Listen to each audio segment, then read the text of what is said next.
Yeah, my name is Bobby Pitre, and I live out here in this tattoo parlor. I've been living down here all my life. Born and raised back in these bayous. And what's happening right now is it's kind of like a bomb being dropped on us. The whole way of life that we've known is pretty much ruined, going to be flushed down the toilet. I don't know, it's real depressing, it's real, it's weird to say even, I don't know, it's hard to even talk about sometimes. What are we gonna do? Where are we gonna go? It's putting a good friend of mine out of business completely because he's directly affected with the spill, crabbing and fishing. A lot of shrimpers that I know are all preparing right before the May season. They put out all this money and prepare their boats to go out for the May season and make this big lick, which everybody is waiting for. And right before that happened, that's when the spill took over. So they had a small window of opportunity to get out there and catch a little bit of shrimp, but then the oil just shut them down completely. So now they were pretty much out of work.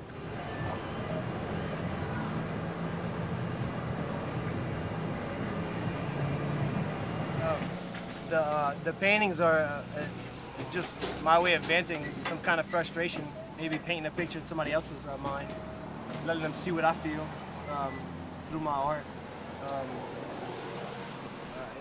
It's pretty bad. I think there's a lot of people that don't even know how major this really is.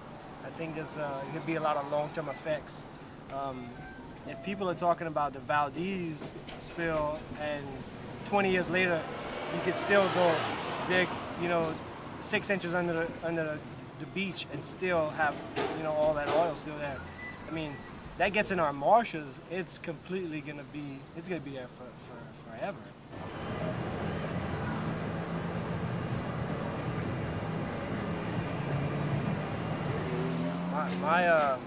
My grandpa on my mom's side,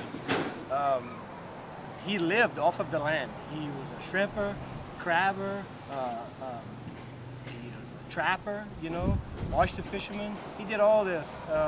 He supported his family by living off of the land. So they took a boat to school. It was just what you would think about in a storybook, a Cajun storybook. That's how they lived, So I spent a lot of my time, my young time, growing up on the water. I was 8 years old. I had a 15 Avenue outboard and a motor on the end of a little shallow, a little flat boat, and that's how I got around. That's how I grew up. I had a crack barrel 410 shotgun, and there was no cell phones. My mom would listen to the engine of the boat, and she could pretty much figure out where I was by knowing when I started and stopped my boat. I can't have that for my little girl now, because I might have a little girl that's 5, but I can't offer her that, because it's pretty much going to be ruined, The waters are polluted, you can't go fishing anymore, you can't go swimming, no more beach. The beach is something I look forward to because I surf. A lot of people don't think of the Gulf Coast as a surfing place, but shit, we surf all the time. And my little girl was all pumped up, 5 years old, she's ready to go surfing this summer. And I bought her a brand new board, and still.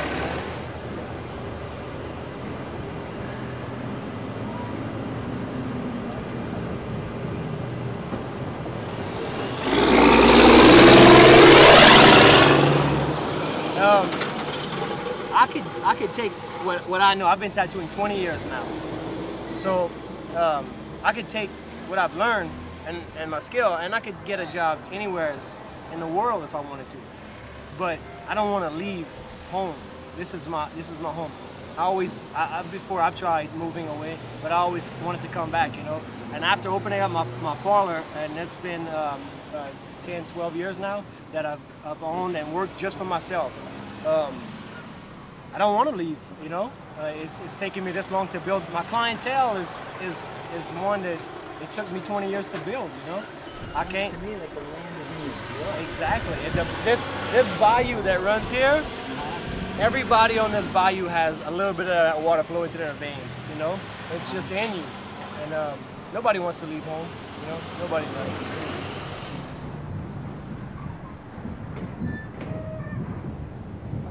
These are some guys, you could stick us in the Rocky Mountains and we're gonna survive. But we don't want to be pushed out of our homes, you know? This is what we know, this is what we love, you know? We're definitely resilient. We could survive in anywhere you put us. But we don't want to be put anywhere else, you know? We like our homes back, you know? I mean, they're not taking away from us now, but it's working towards that. Yeah, this is kind of like a little resemblance of my little girl, you know. Actually, I took the body measurements off of her and the body measurements off of myself, and I made rebar and round bar statues, and then I covered them with clothes and drenched them in oil.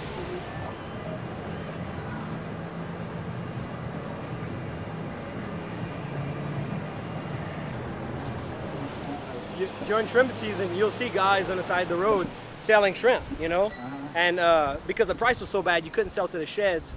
So a lot of guys were going on their own, selling it on the side of the road, just to locals and stuff, and they were doing good. But that's what they would do. They would hold a pile of shrimp in their hands, you know, if you had jumbo shrimp, and he'd sit out there and hold them like that, you know. And you have to stop here, like you have to yield, you have to slow down. Really good spot to express how this area feels, you know. And a lot of people are thanking me for, you know, being able to do what I've done. And I'm just gonna keep on going as long as I'm following up with what's going on in the news and how things are going, and I'm just gonna continue. I'll fill up this whole place, you know. When I started this, it was just something that it was maybe like 10 o'clock at night, and I started sketching it out. I had to do something, and it came to mind. And this is the one that started. I added the girl later, and then we added all this. And this last sign we added last night, but there's still another part to it. I'm working on it right now. It's gonna say, "While trying to get ahead," because he has no head.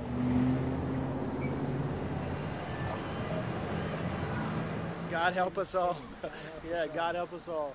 We need a miracle.